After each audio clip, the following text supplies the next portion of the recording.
Welcome to the first day of Math 120 online. Today we're going to be talking about section 5.6. Now many of the ideas that we're going to be talking about here in section 5.6 rely on the information from section 5.5. So if you weren't in class on Friday and you didn't hear all of the information about the theorems in section 5.5 during class, you'll want to go ahead and stop this video now, go back and read through section 5.5 in your text and make sure that you understand all of the different theorems that are happening in that section, and then do enough of the homework problems to understand what's happening with those ideas. So the other thing then that you want to make sure that you do is download the handout that goes with section 5.6. We'll be talking through that handout as I continue throughout this lecture. So you want to make sure that you have that handout and you can then fill in the handout as we go. So as you look at that handout for section 5.6, the first thing to note is that we're going to be talking about complex zeros in this section. So to understand the idea of a complex zero, we have to start by defining a special number. So you're going to notice at the top of the handout there's a definition for something called the imaginary unit. Go ahead and read that definition now.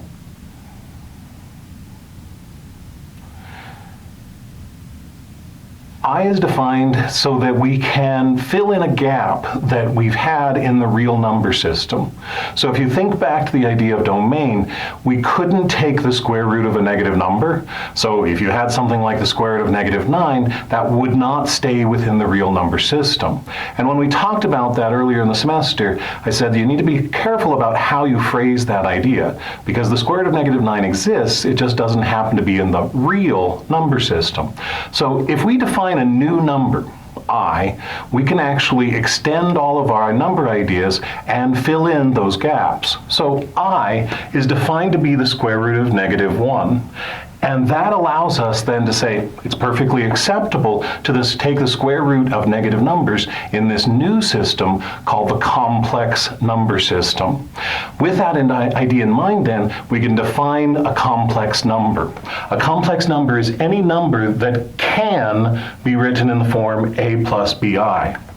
Now, the unfortunate thing is that sometimes people read this definition and they take it just a little too literally. So to make sure that you understand the idea, I've given you a list of numbers, and the question is, which of those numbers is a complex number? So I'll give you a moment to look at those numbers and think about that question. The answer to the question is every single one of those numbers is a complex number.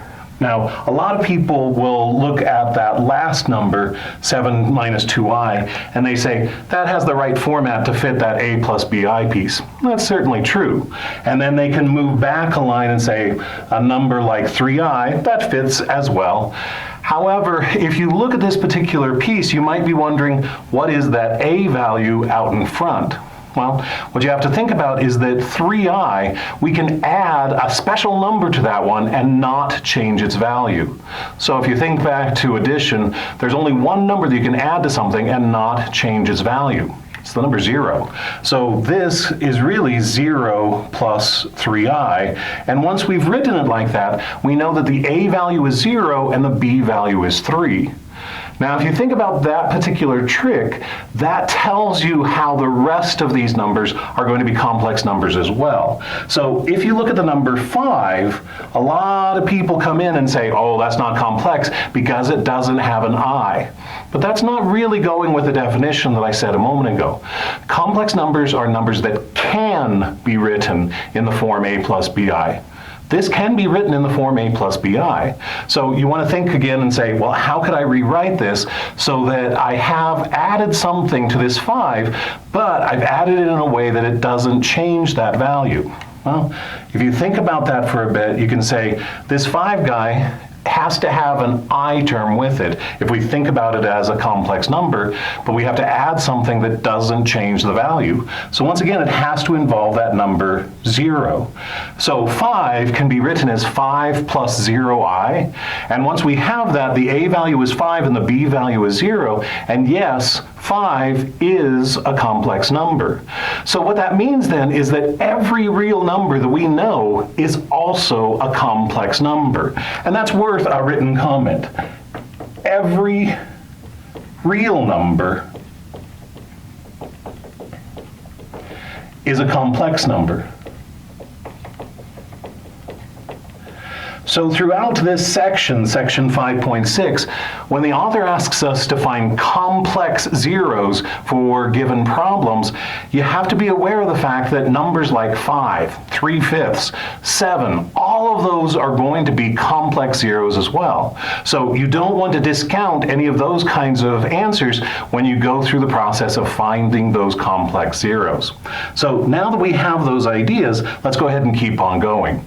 Now, we've already talked about what a polynomial is, and you'll notice on the handout, if we throw the word complex in front of that, it simply says it's going to be the idea of a polynomial, but now the coefficients in front of all of our x's and x squareds and x to the thirds can be complex numbers. And the same kind of idea, we've talked about what a zero is. It's an x value that you can plug into a function and get a y value of 0 back.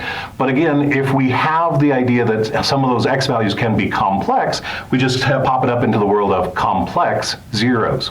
So now that we have those definitions, we're ready for a theorem, and it's called the fundamental theorem of algebra. Go ahead and read the information in the box there.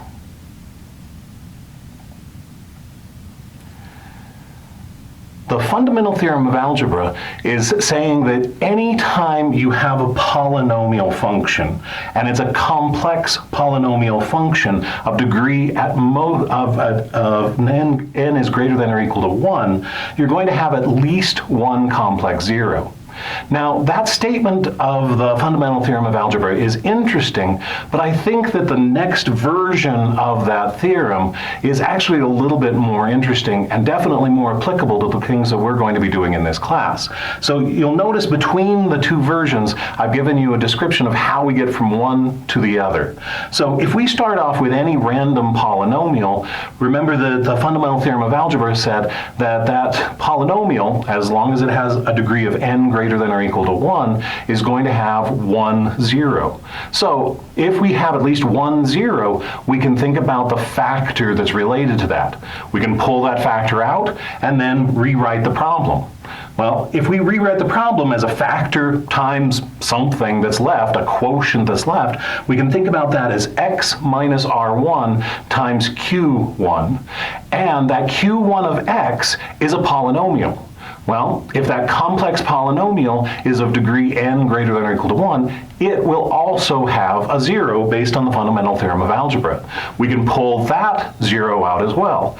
And that means we're going to have a factor of x minus r2 in front of that one. And then we can continue this process as long as our q of x function has a degree n greater than or equal to 1.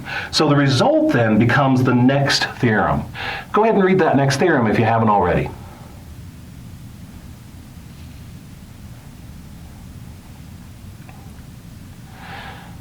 So that version of the fundamental theorem of algebra is saying that every single polynomial that's a complex polynomial can be rewritten in factored form. But sometimes people miss some of the details there. So notice that the polynomial has degree n. And if you count out how many factors are sitting there involving x, you're going to notice that we have n of those factors involving x. And that's the important part of that particular theorem, that if you have a degree n polynomial, you can factor it into n factors involving x. Now, there's another statement that says not necessarily distinct. So I want to make sure that you're clear about what that means. So if we have a function like f of x, and that's x minus 2 times x minus 2, the question is, how do we count those zeros and or factors depending on what you're going to be counting? Well, if we look at these two factors, x minus 2, they are both the same. So based on this theorem, they're saying that they're going to count this as one factor, and they're going to count this as a second factor. So when the author comes in and says, not necessarily distinct, he's simply saying if you happen to have an x minus 2 that shows up twice, you're going to count that as two different factors or two different zeros, depending on which situation you're looking at. So now that we have that information then, notice then the next version of the theorem. It says that if you have n factors for a polynomial of degree n, you're also going to have then n zeros. And that's something we're going to be using throughout this section. So I'll say that one more time. If you have a complex polynomial of degree n, you're going to have exactly n zeros for that function. So now that we have that then, we're ready to move on and check out the next cool thing about this particular section. So you'll notice on that next item on the handout, I have a function f of x equals x squared plus 9. And what I'm asking here is for us to find the complex zeros of this particular function. Now, remember a complex zero, we have the definition from the top of the page. A complex zero is any x value that will give us a y value of 0. Well, if that's the case, remember f of x is y. So that whole f of x is going to be 0. So we have 0 is equal to x squared plus 9. Now that we have this then, this is a quadratic equation. And again, we have lots of different tools for solving quadratic equations. So we have the zero factor property, we have completing the square, we have the quadratic formula. Any of those would be fine for solving this particular problem. However, this problem can actually be solved using the square root property. So I'm going to go ahead and subtract 9 from both sides and get x squared is equal to negative 9. And then using the square root property, we know that we're going to have x equals, and the square root property, most people remember that they're going to have the square root symbol that pops in, but remember we've talked about the fact that you're always going to have that plus minus symbol out in front as well. So now that we have this then, notice a trick we can play with that square root. We can take that square root of negative 9 and rewrite that as the square root of 9 times negative 1. Now we can go ahead and break this up as the square root of 9 times the square root of negative 1. Remember that square roots, when you have the square root of a product, you can break that up as the product of the square roots. And what this allows us to do then is simplify each one of those pieces. Square root of 9 is 3, and the square root of negative 1, we already talked about that earlier, is the number I. Now, there are several things that I want you to catch from this particular example. The first goes back to the idea of the number of zeros we should have expected. So this particular function is a function that has a degree of 2. So if we have a polynomial of degree 2, and it is a complex polynomial, if we have a complex polynomial of degree 2, we should expect that we're going to have exactly 2 zeros. And if you go through this work, we have 2 zeros down here, both a positive 3i and the negative 3i. So that's interesting. But the other piece, the piece that leads us forward, is the idea that we had 2 zeros here, and they had a flavor that was very similar. We have positive 3i, and we have negative 3i. What's happening here is we have two things that are called conjugate pairs. And the idea is that if a plus bi is a zero of a function,